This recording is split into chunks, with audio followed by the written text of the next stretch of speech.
came Told you pretty everything, close. didn't I? You did. This morning you were like, no, top three. And Oh, that's true. And then here you are, top three. You must be delighted. Yeah. Yeah. Don't know what to say. Like, I didn't think we were expecting to maybe be as quick as today. We knew we made progress and we were quicker yesterday, and that was evidence that we had made progress and the car was performing better and so on.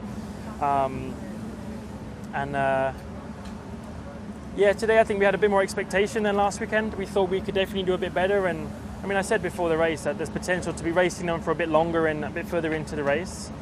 Yeah, the car was really good to drive, like a big step forward from last weekend, and it shows how much of a difference it can make just in the car performing the way you want it to, and to have that confidence to lean on the rear tyres and so on. And you can go from ending up 30 seconds behind to racing with these guys. And I know Max was completely on a different circuit today, but to race with Lewis and to race with Valtteri just on pure pace, and to beat one of them because we were ahead, or to beat one Red Bull, one Mercedes, and I mean, I would have said we had the pace to quite easily beat Valtteri today. It's a good sign, but yeah, I just would have loved to have been P2 as well.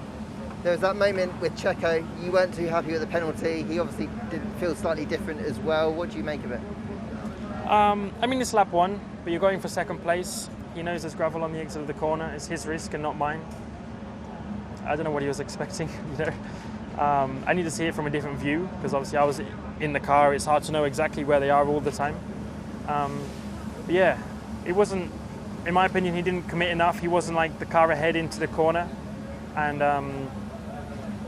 yeah, he should have expected it at least, you know. So he should have backed out. He should have done something different, because he didn't, I think, like complete the overtake that he was trying to achieve. So yeah, annoying for me, and a bit unlucky, I think, but it's not my decision in the end of the day. So I know that you've started to go well here in Austria. McLaren looks strong here as well, but you're consistently competing now in this really strong position. You're racing Red Bulls and Mercedes today. Is this the sign of things to come? I mean, I hope so, of course. But whether or not we can keep this up at every racetrack, you know, this is one of the tracks we've done well every single year, qualifying and the race.